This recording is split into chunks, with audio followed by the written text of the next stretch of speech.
Hello and welcome to the France 24 interview. This week, China's new president Xi Jinping made his first foreign visit, stopping first in Russia and then in Africa. An important African leg of the trip, which is aimed at celebrating the ever stronger economic ties that have made China the African continent's #1 trading partner since 2009.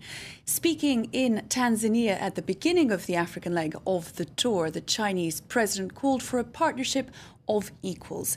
Is that actually what these African countries enjoy with China, or indeed is it something they could ever aspire to? That's the question at the heart of today's interview. I have the pleasure of meeting with a man who knows more about China particularly and its relations with Africa more generally than most, Jean-François Di Meglio, who's president of the Asia Centre here in Paris, a think tank that specialises in these matters. First of all, the figures, first of all, are staggering. Right. $10 billion worth of exchanges in 2000, 200 billion in Correct. 2012. It's an extraordinary increase. Yes. Well, it's still a fraction of the exchanges that China has with other partners, of course, because Africa has China as its first partner, but the reverse is not right, obviously. Africa trades more with other continents, but for obvious reasons. But the peculiarity of the trade between China and Africa is that in many occasions, China has a surplus. With Africa, China has a deficit. China imports more from Africa than it does export to Africa. And for obvious reasons, because the trade between Africa and China is mostly related to very expensive goods, which are basically commodities, oil and various metals. So China has to compensate for that. So it's very interesting to speak about a partnership of equals, because on the one hand, China is less equal towards Africa than it is with Europe and the US, because China has a deficit with Africa, but conversely, the terms of the exchanges, the terms of the trade, are not exactly exchanges between equals, because of course China is much more developed than the countries it trades with in Africa. And it is that facet of the inequality within the relationship that so many people have focused on, increasingly warning of the dangers of a sort of neo-colonialism. Is that something that you fear when you look at these disproportionately weighted relationships? There is a growing resentment in Africa towards what China is doing. But one has to remember a few historical facts, which are that, by definition, China will never be considered as a colonial country for a very simple reason, which is that Africa and China have entertained relations during the colonial times, and that China was on the side of the African countries. So it's very difficult to totally reverse the situation. It's very easy, conversely, for China to remind the Africans that China was on their side. Obviously, China tends to put into brackets the period during which, between, let's say, 79 and 89, where the reform era was just starting in China, and China tended to forget about Africa. But apart from this period, there is a long-standing relationship. And even in the 19th century, lots of Chinese were emigrating to South Africa. The same token, Indians were emigrating to South Africa. So the relationship is there.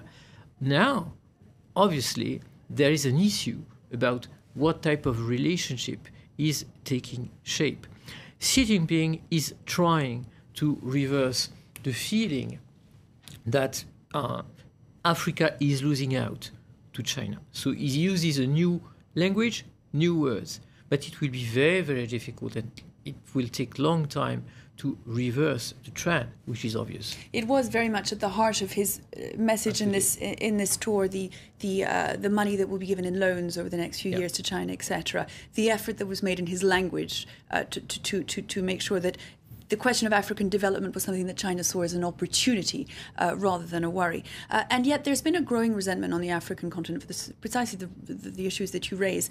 We saw the issue of Chinese presence become an issue in the Zambian elections last year, increasingly at a national level, populations seeing both on one hand what they see as a disproportionately large presence in their economies, but also an influx of cheap Chinese goods, sometimes making it difficult for them to do business, is something that is raising hackles. Well, once again, there is one point which is difficult to circumvent, which is that Africa as a whole never had so strong a growth than since the times China really started investing into Africa. Now, the whole of Africa grows about 5% per year, which was not the case in the years before. So that is the basic cornerstone of the dialogue between China and Africa, and one cannot forget about that. On the other hand, China has taken a stance not to interfere in the political life of those countries, and it is not able, just like France is, to intervene militarily in Africa just for mere simple reasons. It does not have the projection ability that France, for example, still has. So what is China's stance with the political life of Africa? Stability.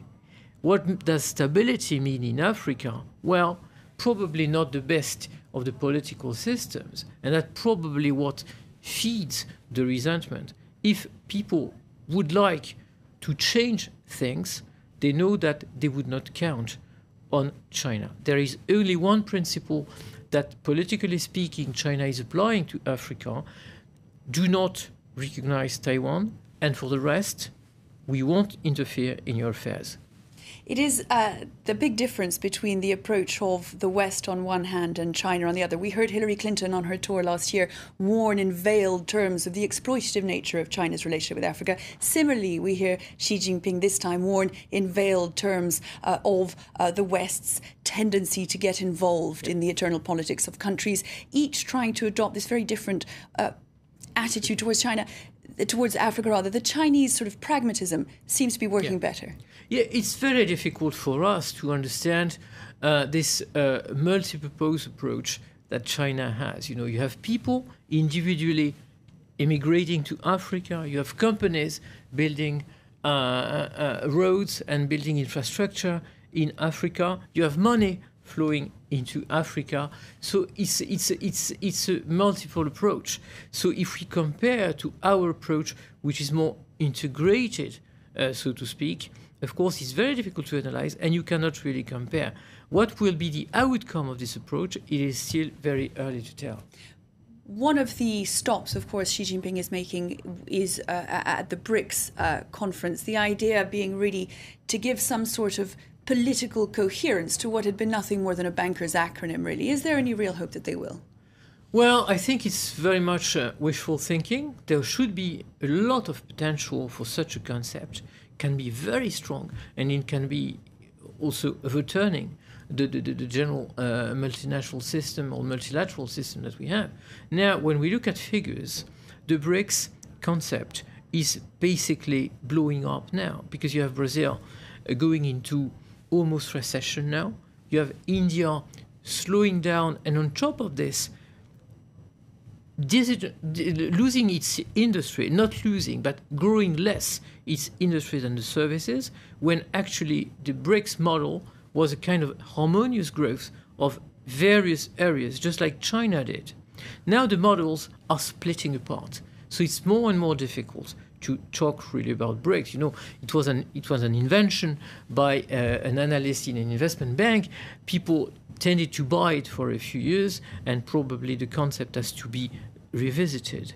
It is a reminder, both the BRICS conference and indeed this whole tour, of the fact that we are increasingly living, even if we in the West have trouble sometimes psychologically accepting it, in a multipolar world, not just with economic consequences, i.e. the rise of China in terms of trade with Africa, but in a political sense as well, with this pragmatic approach of the Chinese towards international relations, towards politics. We've seen the stance that they've taken on the Security Council over a number of issues over the last few years.